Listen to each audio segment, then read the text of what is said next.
tinha meus 16 anos, eu conheci um amigo que gostava muito de HQs. HQs americanas, né? Homem-Aranha, Superman, Batman, X-Men. E aquilo me chamou a atenção, eu comecei a me interessar, comecei a querer ler, comecei a emprestar para fazer as leituras, né? E comecei a curtir esse universo de HQs. E ele era um cara, assim, que sempre desenhou muito bem. Ele tinha, assim, uns traços legais, e na época a gente tinha 15 para 16 anos, então a gente só estudava e lia gibi, né? E aí o que aconteceu? Eu falei, cara, por que não então a gente criar um personagem, né? E aí eu passei algum tempo pesquisando, estudando, lendo e cheguei na ideia do Rádios, que para mim fez sentido na época, era algo que não tinha, não existia, né? Nunca achei nada parecido. Então fiz um esboço do Rádios e falei, cara, é isso aqui. Rádio significa radioativo, atômico, degenerativo, intra, ultra, supramolecular. Então, se você empilhar essas palavras, você vai achar Rádios.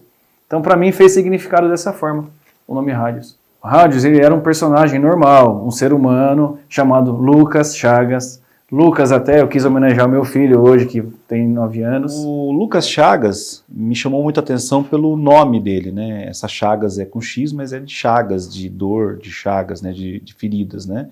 E ele seria um tapanhumas dentro dessa concepção que ensinava uma nova luta, que foi inspirada na capoeira e na uca-uca. Então, Lucas, ao sofrer fortes testes de radiação, viria a sofrer mudanças genéticas que lhe dariam superpoderes.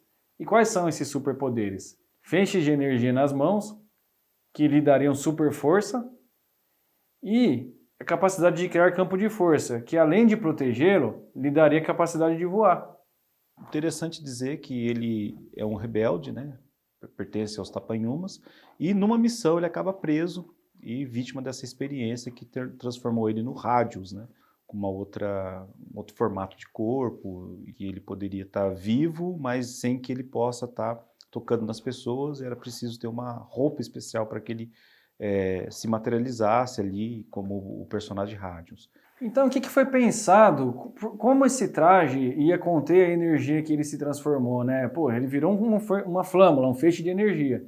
Então, lá no futuro, os tapanhumas, eles desenvolveram o quê? A técnica de reciclagem. Então, eles usaram material reciclável. E para conter a energia do Rádios, como que foi construído esse traje? Na região de Marília, aqui, possui muitos ipês brancos.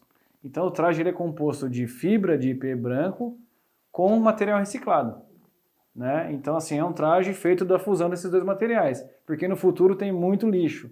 Toda a geografia que envolve um HQ, o ambiente conta muito, a geografia conta muito. Toda a história de Rádios, né, por ter um futuro distópico, onde há toda onde quebra toda uma estrutura urbana, estrutura social, né, por conta de certas atitudes que ocorreram no passado, basicamente toda a trama se passa pós-Covid, 2020 e 2021, dessa doença tão impactante que, né, na Marília metropolitana, que é criada de forma fictícia, nesse futuro, é uma cidade enorme. É uma cidade do tamanho de São Paulo hoje. Ela tem de 10 a 12 milhões de habitantes. A história se passa num futuro apocalíptico. O Rádios, ele não vive aqui hoje, em 2021. Ele vai viver daqui 1000 anos, em 3121. E a história vai se passar num mundo pós-guerra nuclear, onde não existem mais cidades. As cidades são aglomerados de cidades e cidades. Para ambientar esse personagem, eu pensei em algo futurista. E não tem meio rural, acabou o meio rural. Ou seja, tudo que era pasto, mata, reserva foi derrubado e virou só estrutura urbana. Então é uma grande cidade, quilômetros de ocupação, quilômetros de construção, pontes, asfalto. Então o verde sumiu. E a Marília metropolitana, onde acontece toda a história de Rádios, ela é uma cidade-estado. E lá em 3121, o mundo é dividido em duas forças. As tropas do amanhã, que governam uma espécie de milícia da época, né? E os rebeldes, que são os tapanhumas. Qual que é a missão deles, o objetivo deles na história? É bater de frente com as forças do Major Pimã. Porque ele é um ditador, ele domina, ele escraviza, ele explora. E os rebeldes estão lá para fazer frente. Então, assim, é uma zona de conflito constante. Ou você é Tapanhuma, ou você é das tropas do amanhã, a favor das tropas do amanhã. O próprio Major Pimã é também um nome de um personagem extraído de Macunaíma, que é um mito do Paimã, um gigante canibal, que ele come gente. E assim, é muito engraçado a hora que aparece o Paimã, o verdadeiro original no Macunaíma, que ele tem uma relação com o herói lá, de conflito, né? Ele rouba uma pedra do Macunaíma, o Macunaíma vai atrás dele, então tem esse jogo. E aí ele... Então esse nome Pimã, o Major Pimã, inspirado nesse vilão do Macunaíma. Mas eles não têm... É só isso, só o nome. Os poderes do Major Pimã são outros, enfim. É só mesmo o nome para que o nome ficasse aí, a gente tivesse esse duelo entre os Tapanhumas de um lado e a tropa da manhã liderada pelo Pimã de outro. Eles são comandados por um casal, que é a Si Jaci e o Mestre Conde. A Si Jaci é uma índia, né? Si é uma referência também à obra de Mário de Andrade, Jaci é a lua e pelos índios. Então ela também é uma referência às forças da mulher indígena. A Si Jaci, ela é uma índia e ela é mestre em Uka-Uka, que é uma arte marcial indígena, originária do Mato Grosso. Então ela é responsável por trazer essa arte marcial lá de 2121 para a atualidade. E o Mestre Conde é um capoeirista que traz a força do negro na formação brasileira.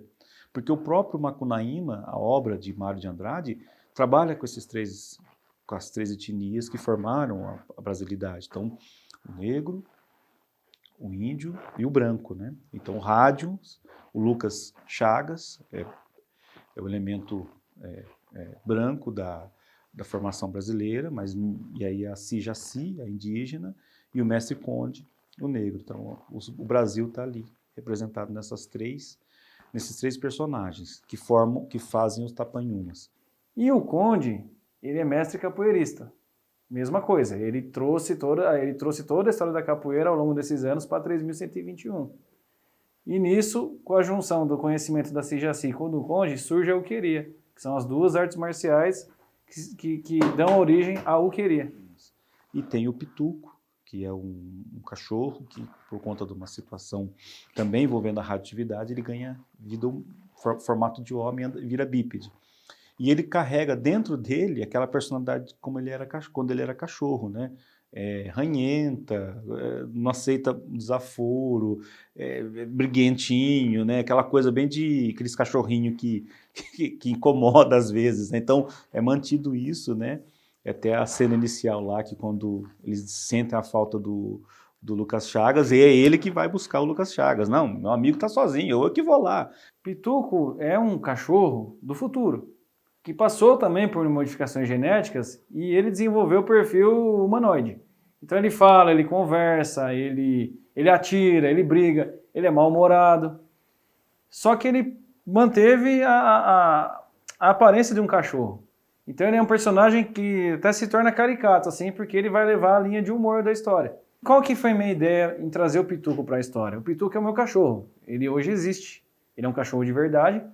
E foi minha ideia para homenagear todos os cachorros do mundo. Quando começa o conflito dessa trama, tem um elemento também, um personagem muito importante, que é o Dr. Ótium, que é quem comanda aí o laboratório, que faz os experimentos aí. O Dr. Ótium tem um pouco dessa loucura dentro da medicina experimental. No desenrolar da história, surge também um outro aliado do Major Pimã, que é o Dr. Ótium, o maquiavélico Dr. Ótium. Ele que é o responsável por fazer as experiências com as cobaias que o Major pega. Tive um primo que eu sempre compartilhei com ele as minhas ideias, as minhas histórias, né? E esse primo veio a falecer no começo do ano passado. Ele faleceu em 2020. E ele tinha uma empresa chamada Ótimo, então eu quis fazer essa homenagem para ele.